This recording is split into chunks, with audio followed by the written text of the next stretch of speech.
Alrighty, Friday the 13th is upon us once again. Which is, another really great holiday. I'm glad we get it right here, in December, so I've been waiting on this one for a little while to kind of debate what I wanted to do, and I figured I would do another remake and rewind. So that is, I did one previously. I think I've only done one, but that's where basically I will talk about the remake and sort of kind of compare it to the original and see if it's really worth a watch. I don't get too deep into the comparison. I mainly just get to the point is this remake good? Is it worth watching? Or is it a piece of shit? That's kind of what we're going to get into today. So of course we're going to be talking about Friday the 13th. And so this movie, just starting out, this was released in 2009.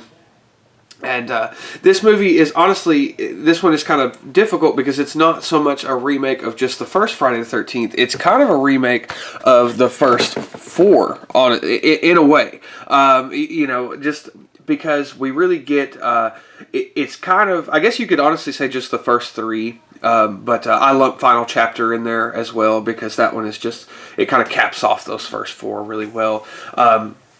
But Friday the 13th, 2009, it starts out in the at the very beginning. We start out with Pamela Voorhees, her character, and it's kind of in the opening credits, and we kind of get that scene with Pam Voorhees. So.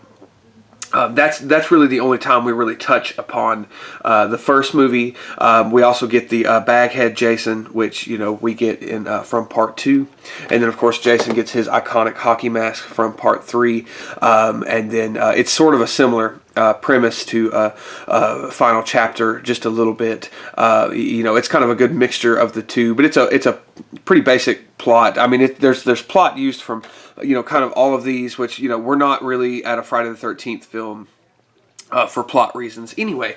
So the thing is, when this first came out, I remember hearing about this. Of course, I saw the Texas Chainsaw remake, the Omen remake, Hills Have Eyes. All of those were coming out, kind of around the same time. I think even the Nightmare on Elm Street remake came out the next year after the Friday the 13th one did. And I just remember being so pumped about it. I was so excited. I was like, oh my God, Friday the 13th is coming back to theaters, because a huge...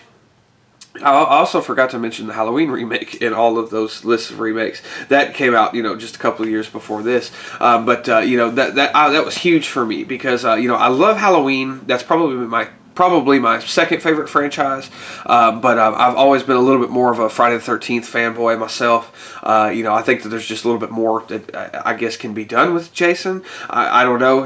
I don't know. I go back and forth a lot, but I think I finally settled on Friday the 13th because I do love some Friday the 13th.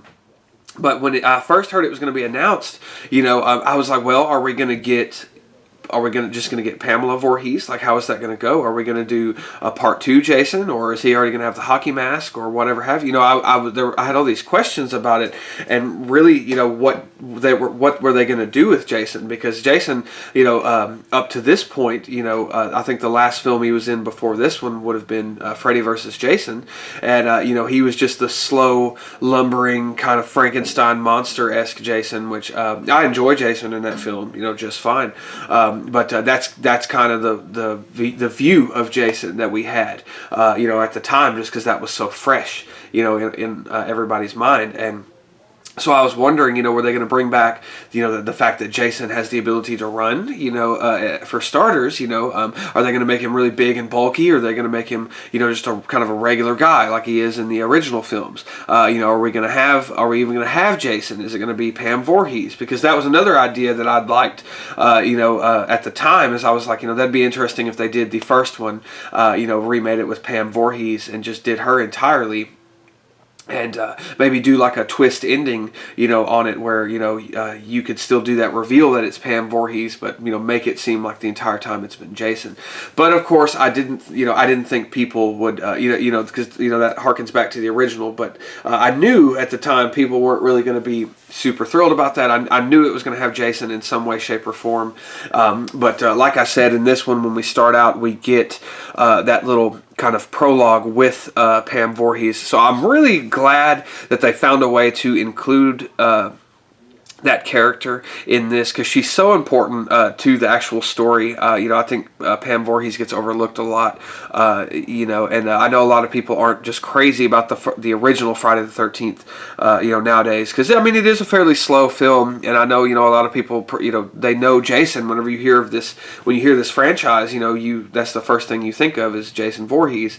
So I kind of knew where we were going, but I'm glad that they at least paid tribute to Betsy Palmer and the Pam Voorhees character and included her in that little beginning part, because I don't think it would have been the same without having at least some mention of her. So I like that they included that in there. I thought it was very well done the way they did that. And then of course we go into after those main credits roll, we get a group of teens who are going out into the woods in search of a field of weed, and they are subsequently attacked and killed by Jason with wearing the bag head. So this is essentially where we get into the part 2 of the film. So we're kind of in the part 2 era, I guess you could say. And of course that cuts, and we get the main title card, and then we focus on a new set of teenagers. And so that's one thing I have to say about that is I love the opening sequence to this film, with the first set of teens. I really like that a lot. I thought it was really well done, very unnerving. I remember seeing it for the first time. It was very scary. They've definitely modernized they modernized Jason very well. And that's another thing I'll say. I didn't even say this a second ago. I meant to, but I like what they did with the character of Jason. I didn't think I was going to. I was really worried about it because I liked the remake, the version of Leatherface from the remake. But sometimes, I didn't really care for Jackie Earle Haley's Freddy. I was not the biggest fan.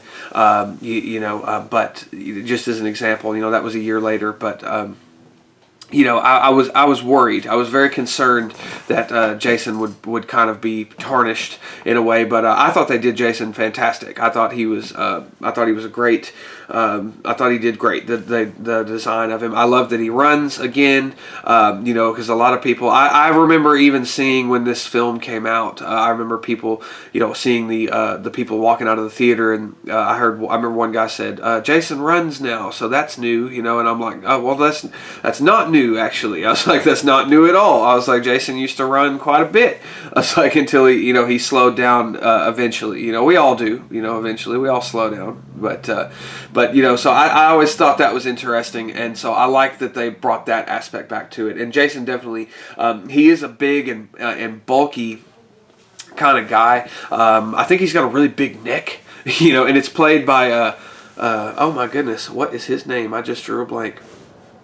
Derek Mears, that's his name, plays Jason in the remake, and I think he does a fine job. I think it looks good. It's not my favorite Jason by any means, but I think he looks just fine. I think he fits the aesthetic of the movie, perfectly fine. I like the bag-headed Jason in this. I like that they've kind of modernized everything, and made it look really really good for the time, and made it kind of fit with the time.